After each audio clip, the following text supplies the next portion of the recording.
Em direção ao final do Mesozoico, na era maastrichtiana do final do período Cretáceo, existia um grupo de animais que eram bastante diferentes de qualquer coisa viva hoje. Paredes reforçadas de pele, músculo e armadura, revestidas com placas resistentes e armadas com uma cauda flexível pontiaguda com um enorme clube. Eram os anquilossauros. O maior deles era o anquilossauro, o assunto do vídeo de hoje. Anquilossauro é um dos dinossauros mais instantaneamente reconhecíveis e mais comumente reconstruídos de todos. E devido à sua forma única e estilo de vida, ele encontrou seu caminho em muitos livros sobre paleontologia e vida pré-histórica. O que torna o anquilossauro particularmente interessante é o grau de preservação em alguns dos espécimes que foram descobertos até agora. Os restos desses dinossauros nos dizem muita coisa sobre o estilo de vida e o comportamento potencial do anquilossauro, que é o que vamos abordar no vídeo de hoje. Vamos ver como esse dinossauro passava seus dias, o que comia, onde vivia e como foi descoberto, entre outras coisas. Sente-se e relaxe enquanto te levamos em uma jornada através do tempo para descobrir o anquilossauro, a fortaleza ambulante de um dinossauro.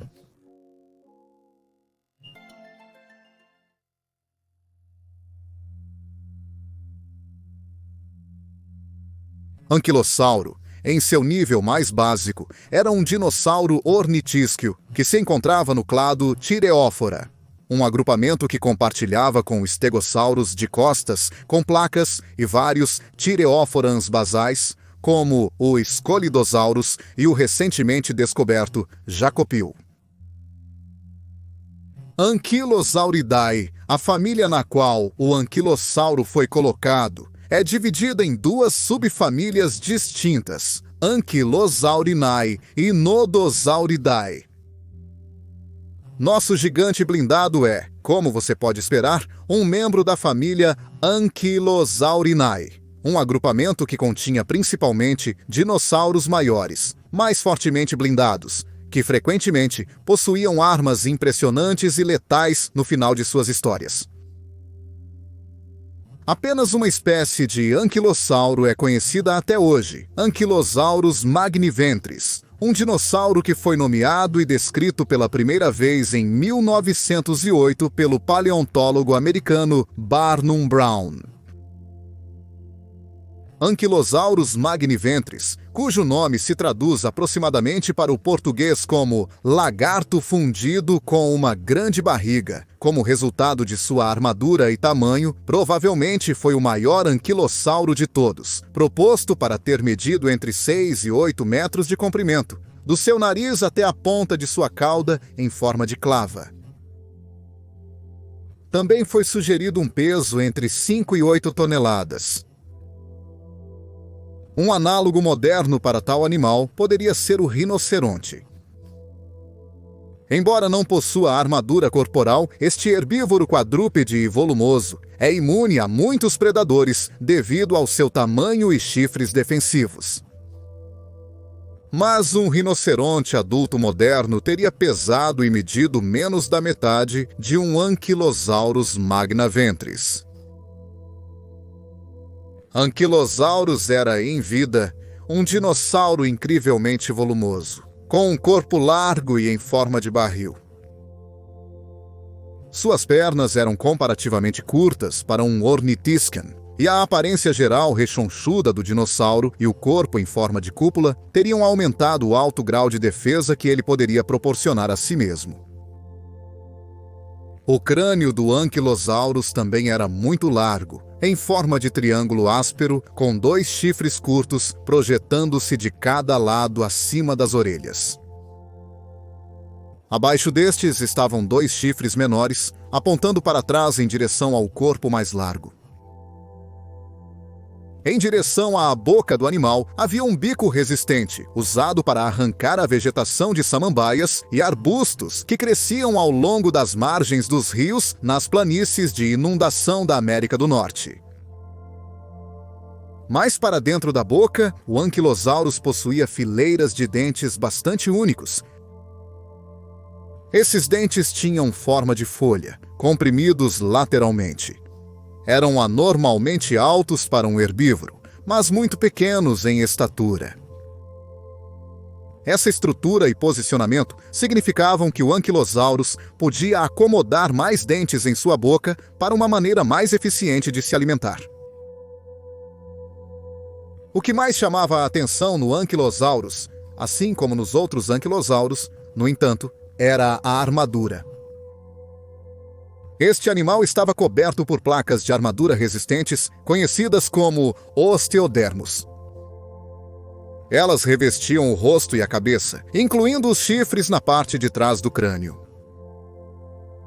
As regiões ao redor das narinas e até mesmo as pálpebras eram blindadas até certo ponto.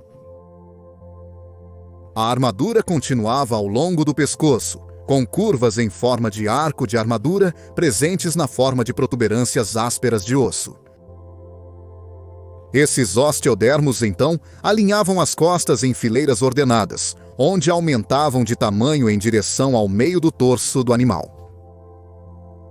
Osteodermos selecionados estavam presentes nas pernas, mas a parte inferior era relativamente macia. Ao longo da cauda, a armadura se tornava mais fina e os osteodermos menores, até chegarem à ponta da cauda. A cauda era de fato composta por dois grandes osteodermos, formados bem juntos, com uma fileira de menores alinhados no meio do clube da cauda. Até agora, apenas um clube foi descoberto, mas este mede 60 centímetros de comprimento por 49 centímetros de largura por 19 centímetros de altura. Estima-se que o indivíduo de quem esta cauda veio não estava totalmente crescido, e na realidade poderia ter sido ainda maior. Os tendões que mantinham a cauda unida estavam ossificados, fortalecendo-a ainda mais, e permitiam que o dinossauro balançasse o clube de esquerda para a direita. Este clube teria feito do Anquilosaurus um dos animais mais perigosos do final do Cretáceo, e teria servido como uma arma para esmagar os membros posteriores de grandes terópodes. Dado o peso e o tamanho do clube, bem como a força dos músculos por trás dele, é provável que o clube fosse capaz de quebrar ossos, causando lesões graves e permanentes em qualquer dinossauro azarado o suficiente para fazer contato com ele quando balançado com toda a força. Todos os osteodermos deste dinossauro estavam cobertos por uma camada de queratina, o mesmo material que compõe as unhas humanas, e os chifres de rinocerontes. Devido ao tamanho e forma do Anquilosaurus, ele tinha poucos predadores. Seria necessário uma considerável coordenação e esforço para derrubar um herbívoro deste tipo.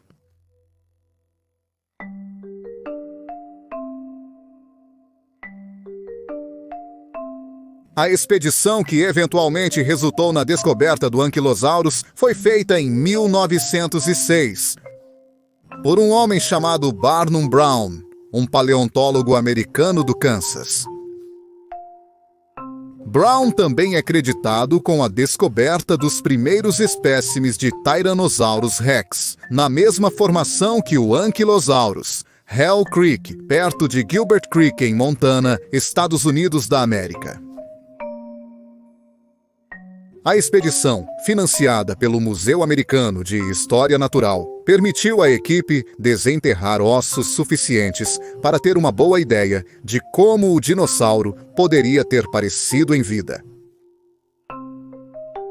Entre os restos coletados da expedição estavam o crânio superior, 2 dentes, uma série de costelas, parte do ombro e mais de 30 osteodermos individuais que formavam as camadas de armadura nas costas do dinossauro. Barnum Brown, mais tarde, nomeou o indivíduo, e Anquilosaurus foi apresentado ao mundo em seus relatórios e artigos da expedição. O Museu Americano de História Natural foi para a formação Scholar pelo rio Red Deer, em Alberta, Canadá, alguns anos depois, em 1910. Barnum Brown liderou também esta expedição e mais uma vez se mostrou frutífera. Foi então que Brown descobriu a cauda mencionada anteriormente, com o clube anexado revolucionando o que sabíamos sobre este dinossauro e seus parentes imediatos. Além disso, desta vez foi encontrada uma caveira completa, bem como costelas, vértebras e ossos de membros anteriores e posteriores nunca antes descobertos. Isso era tudo que se sabia do dinossauro até 1947, quando os caçadores de fósseis americanos Charles M. Sternberg e T. Potter Chamney descobriram outra caveira completa com um adicional de mandíbula na imediata vizinhança da segunda descoberta de Barnum. Este crânio era muito maior que o espécime anterior, indicando que os dinossauros de Barnum não estavam totalmente crescidos, mas estavam em pior condição do que os espécimes anteriores. Um segmento vertebral foi descoberto mais tarde, na década de 1960, em Hell Creek e, nos anos seguintes, dentes dispersos e osteodermos foram descobertos por uma variedade de paleontólogos e caçadores de fósseis. Ao longo dos anos, os detalhes mais finos da ciência em torno do Anquilosaurus foram objeto de escrutínio e debate. Muitos dos espécimes conhecidos de Anquilosaurus não foram descritos em grande detalhe, principalmente devido à natureza incompleta dos esqueletos e ao tempo em que foram desenterrados.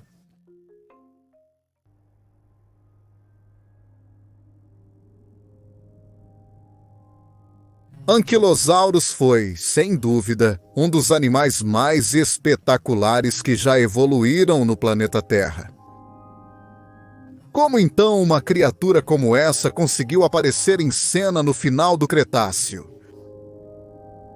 A resposta pode ser rastreada até a pesquisa realizada por Victoria Arbour, uma pesquisadora pós-doutora do Museu de Ciências da Carolina do Norte. Quando Arbour começou a estudar anquilossauros, ela se concentrou na cauda do anquilossauro, que é composta por duas estruturas, conhecidas como cabo e botão. O botão é onde ficam os osteodermos, enquanto o cabo é a peça da cauda vertebral que os suporta. Embora a cauda fosse flexível, no sentido de que a coisa toda podia se mover de esquerda para a direita, o dinossauro não podia mover as vértebras individualmente.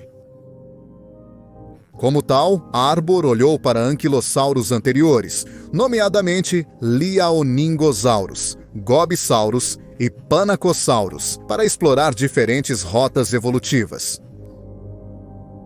Victoria Arbour conseguiu reduzir a evolução da cauda a 3 caminhos distintos, com base nos outros dinossauros que ela estudou.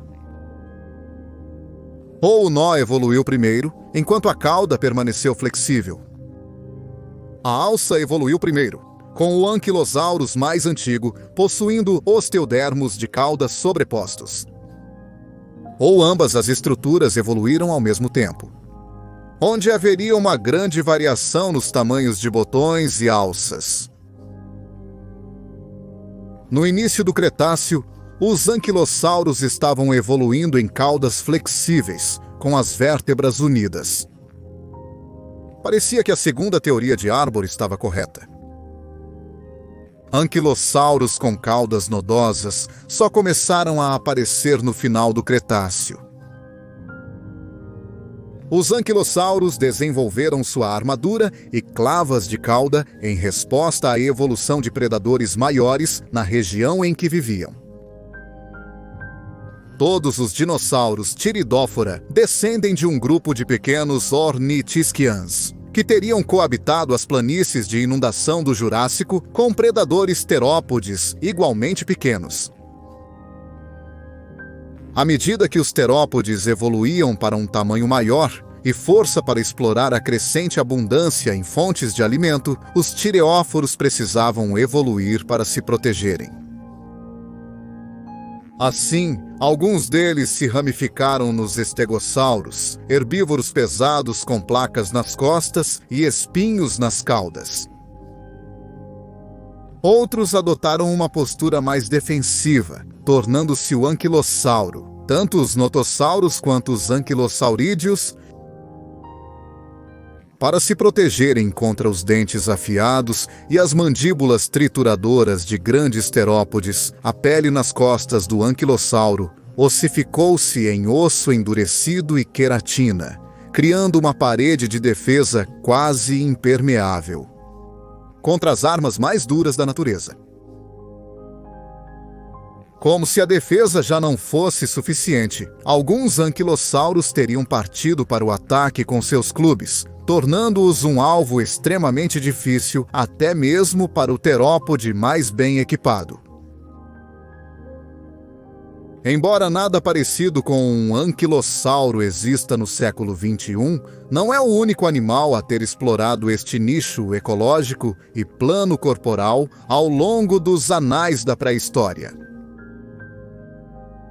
Na época do Pleistoceno do Cenozoico, aproximadamente na mesma época em que nossos primeiros ancestrais começaram a se espalhar pelo globo, antigos parentes do tatu moderno existiam nas planícies da América do Sul. Estes grandes mamíferos, conhecidos como gliptodontes, eram estranhamente semelhantes aos anquilossaurídeos.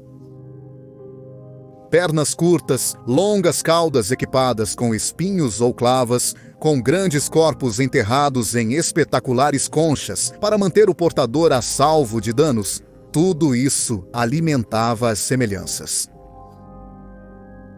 Esses animais viviam em pastagens e planícies no que um dia se tornaria as dramáticas paisagens do Brasil e da Argentina, e teriam usado suas armas para se defenderem de pássaros do terror ou gatos de dentes de sabre.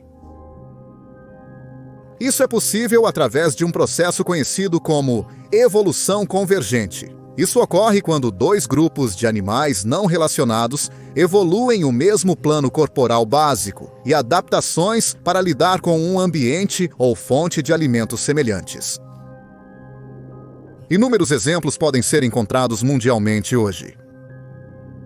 Os pangolins e tamanduás são muito semelhantes um ao outro, mas de forma alguma são relacionados e não são encontrados nas mesmas áreas. As baleias e golfinhos modernos compartilham quase o mesmo plano corporal de alguns dos ictiossauros do Mesozoico que prosperaram nos mares durante a época dos dinossauros. Enquanto os morcegos apareceram no céu muito depois de pássaros e pterossauros terem desenvolvido o voo propulsado com o plano corporal dos vertebrados.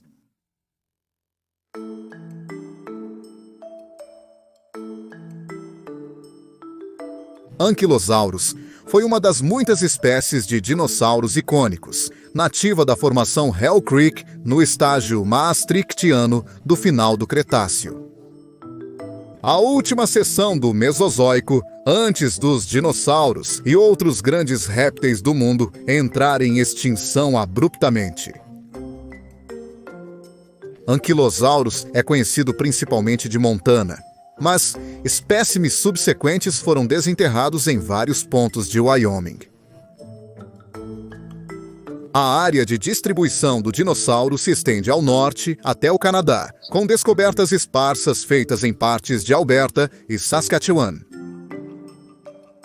Devido ao fato de que os fósseis de anquilosaurus são apenas ocasionalmente descobertos, os paleontólogos têm razão para acreditar que, em vida, o dinossauro era raro, possivelmente viajando sozinho. Outra razão para a escassez do dinossauro no registro fóssil é que ele pode ter preferido ambientes de alta altitude, talvez nas colinas ou montanhas da formação Hell Creek.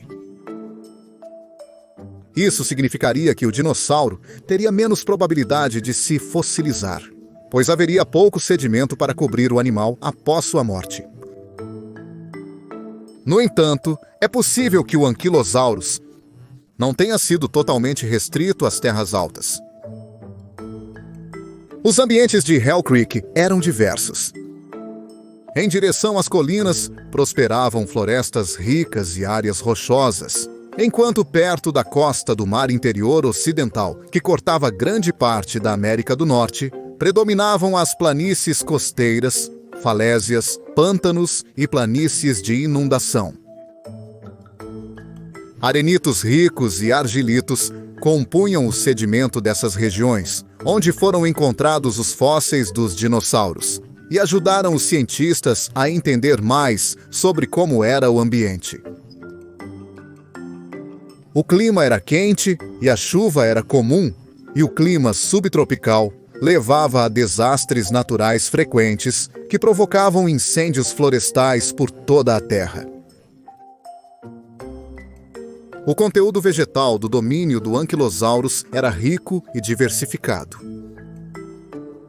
As primeiras plantas floridas podem ter formado prados nas terras altas ondulantes e nas faces das montanhas, e florestas de coníferas se elevavam alto acima do nível do solo.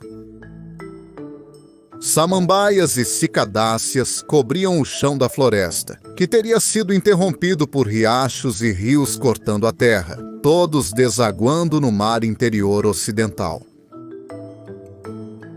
Vários outros dinossauros icônicos e universalmente conhecidos compartilhavam a Terra com anquilosauros de um grande número de famílias e clados.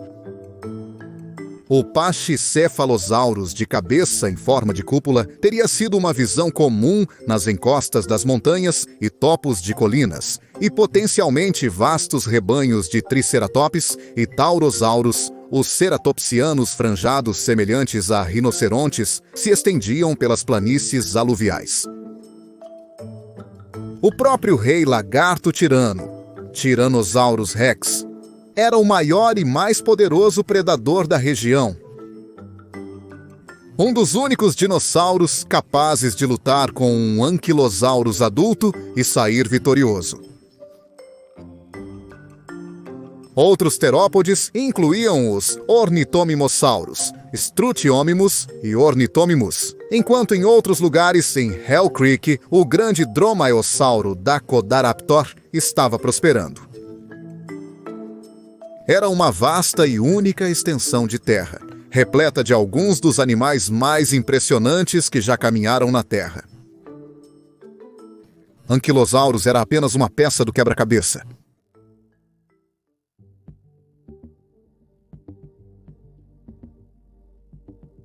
Ankylosaurus não era um dinossauro particularmente alto, e com seu pescoço inflexível e baixa estatura, só teria sido capaz de explorar fontes de alimento próximas ao chão.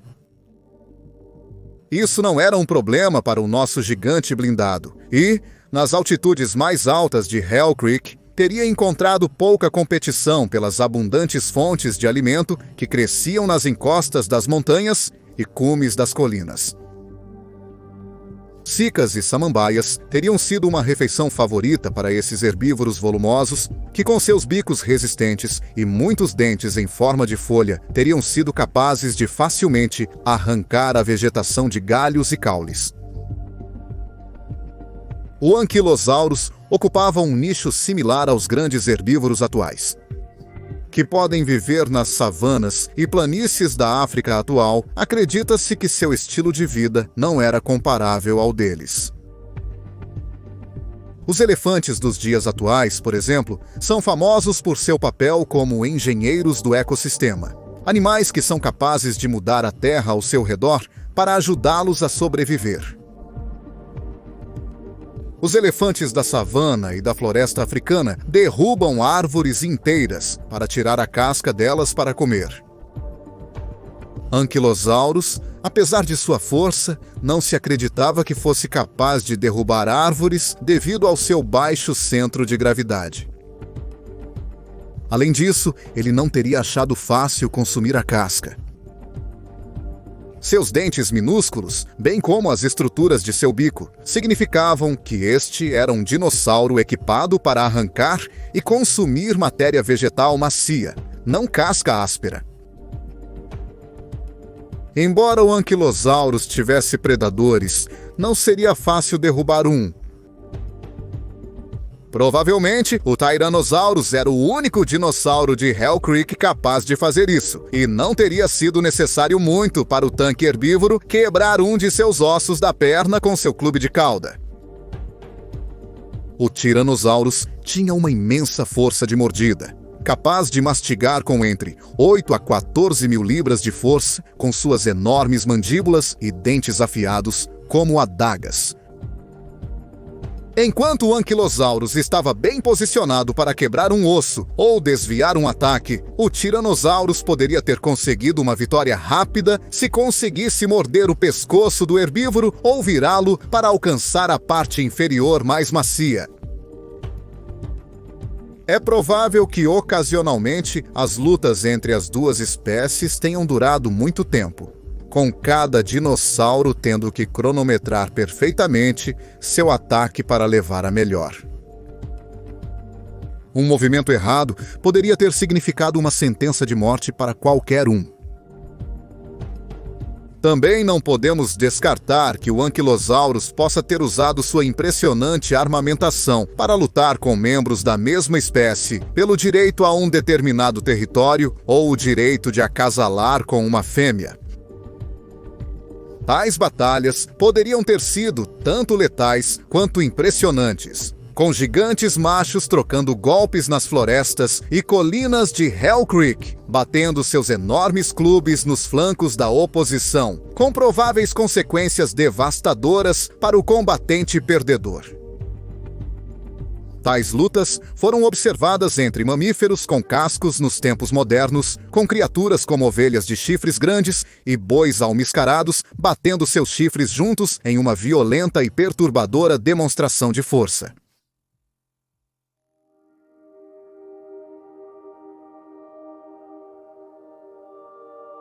Anquilosaurus, como todos os seus contemporâneos na era maastrichtiana do período Cretáceo, tiveram seu mundo literalmente desmoronando quando o impacto do asteroide Chicxulub sinalizou um destino ardente e coberto de cinzas para todos os dinossauros não avianos, restantes na Terra 66 milhões de anos atrás.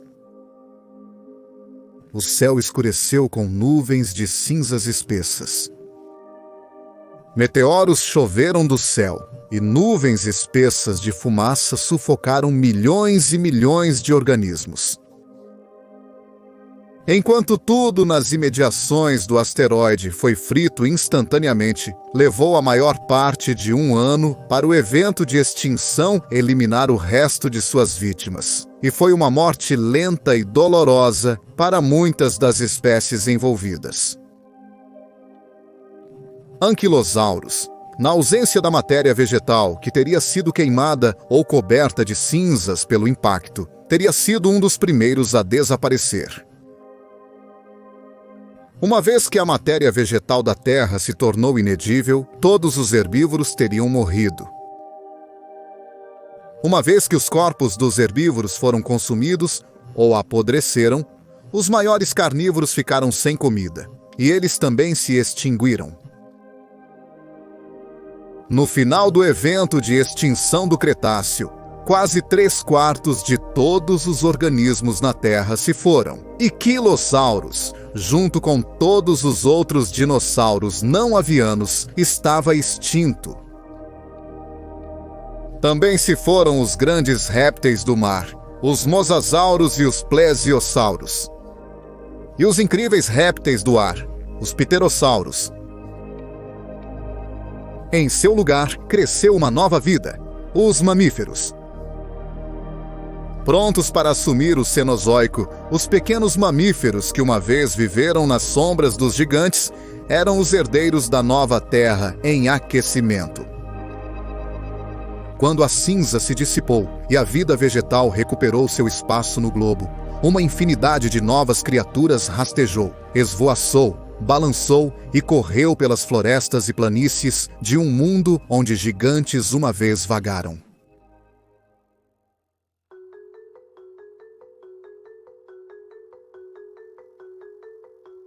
Devido à sua forma única e impressionante, é fácil entender por que o Anquilosaurus é um dinossauro tão popular e bem documentado, tanto em mídias populares quanto de nicho. No entanto, a aparência do famoso dinossauro nem sempre foi bem compreendida. Quando o dinossauro foi descoberto pela primeira vez, não se sabia que ele possuía a icônica cauda em formato de clava. Como tal, as primeiras representações de anquilosaurus mostram-nos sem essa característica. Além disso, o dinossauro geralmente é mostrado arrastando sua cauda pelo chão enquanto caminhava ou ficava de pé, algo que aconteceu com muitos grandes ornitisquians no passado, como Stegosaurus e Triceratops, antes dos paleontólogos entenderem a verdadeira forma desses animais com suas caudas estendidas horizontalmente atrás deles. Muitas representações de anquilosaurus também mostram o dinossauro com grandes espinhos pontiagudos projetando-se em fileiras ao longo de seus flancos. Embora isso estivesse presente em muitos Ankylosaur notosauridae, como o Edmontonia ou Notosaurus, eles estavam totalmente ausentes no Ankylosaurus e seus parentes imediatos. A armadura estava presente no flanco do animal, claro, mas na forma de osteodermos duros e abobadados, em vez de espinhos afiados e salientes. Por outro lado, alguns nodossauros foram previamente representados com caudas em forma de clube, enquanto isso era uma especialidade única para anquilossauros e os dinossauros Ankylosauridae maiores e mais recentes. As primeiras representações do dinossauro também o mostravam com um dorso fortemente abobadado e curvado, algo que na realidade não existia. Ankylosaurus, ao contrário, mantinha seu corpo totalmente horizontal. A cabeça, o pescoço, as costas e a cauda estavam praticamente alinhados uns com os outros, e as 4 pernas curtas mantinham o corpo baixo, perto do chão, em vez de elevado. Não é surpreendente, então, que o Ankylosaurus tenha encontrado seu caminho em muitos livros, filmes, programas de televisão e outros meios de comunicação sobre dinossauros. É um tema popular para ser pintado por paleoartistas, tanto profissionais quanto amadores, devido à sua forma interessante e popularidade.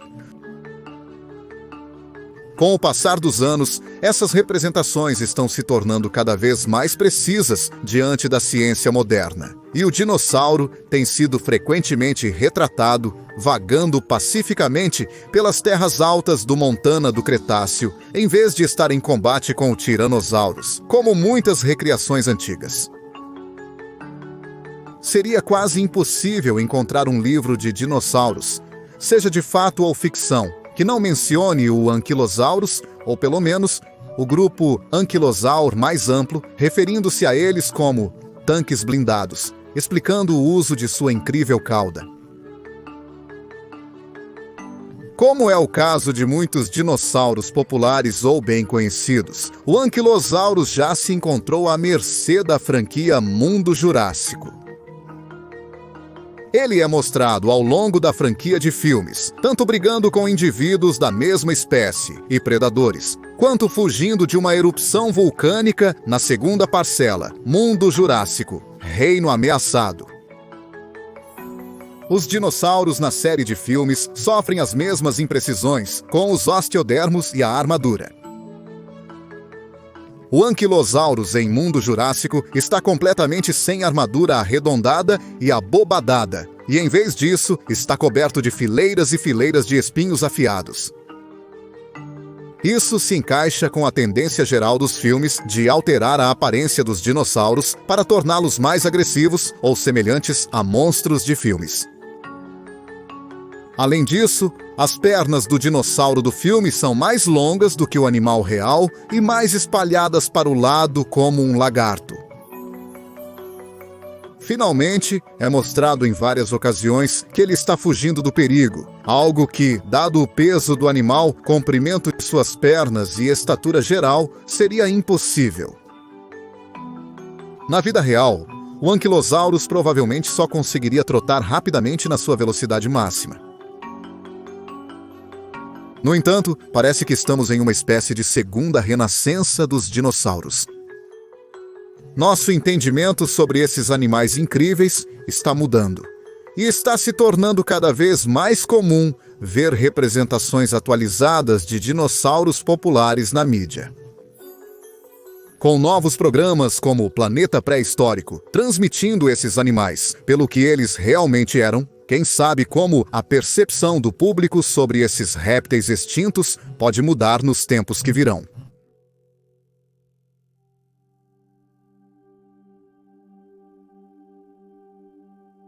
Um pouco mais de 20 gêneros diferentes de dinossauro Ankylosauridae existem dentro da família Ankylosauridae. Os primeiros desses animais apareceram em cena há pouco mais de 135 milhões de anos atrás, enquanto os últimos deles desapareceram quando o asteroide atingiu 66 milhões de anos atrás. A maioria dos dinossauros da família era grande e todos eram fortemente blindados, com os clássicos dentes em forma de folha mostrados no Ankylosaurus. Os osteodermos na pele do dinossauro eram todos arredondados e abobadados, e muitos deles possuíam armas semelhantes a um clube na ponta da cauda. Os anquilossauros existiam em populações esparsas pela América do Norte, Europa e Ásia. Restritos principalmente ao hemisfério norte, o parente mais próximo do Ankylosaurus era o muito semelhante Anodontosaurus, conhecido pela formação do Canyon em Alberta. Descoberto em 1928, seu nome se traduz para lagarto sem dentes em inglês do grego antigo. Isso se deveu a danos por compressão dentro do sedimento fóssil, removendo os dentes do espécime conhecido. O dinossauro teria se assemelhado muito ao Ankylosaurus. Era um herbívoro de esquadrão de 5 metros de comprimento, com um grande clube de cauda e osteodermos resistentes. Também muito relacionado, e talvez o segundo dinossauro mais conhecido da família, estava o Euclocephalus, outro parente canadense.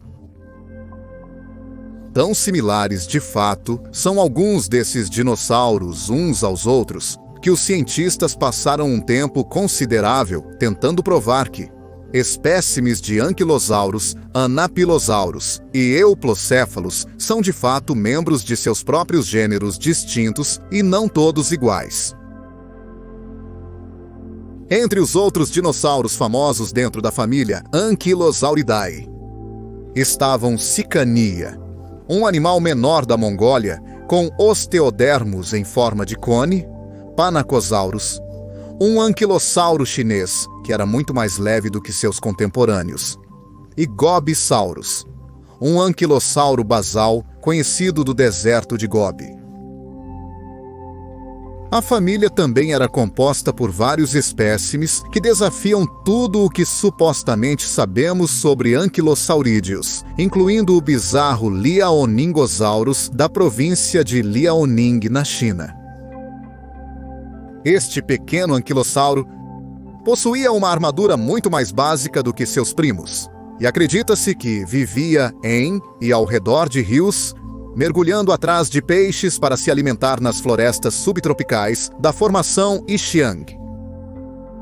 Soa mais estranho que a ficção quando você considera que seus parentes mais próximos são criaturas gigantes e pesadas que se alimentavam de samambaias e cicadáceas, mas é completamente real.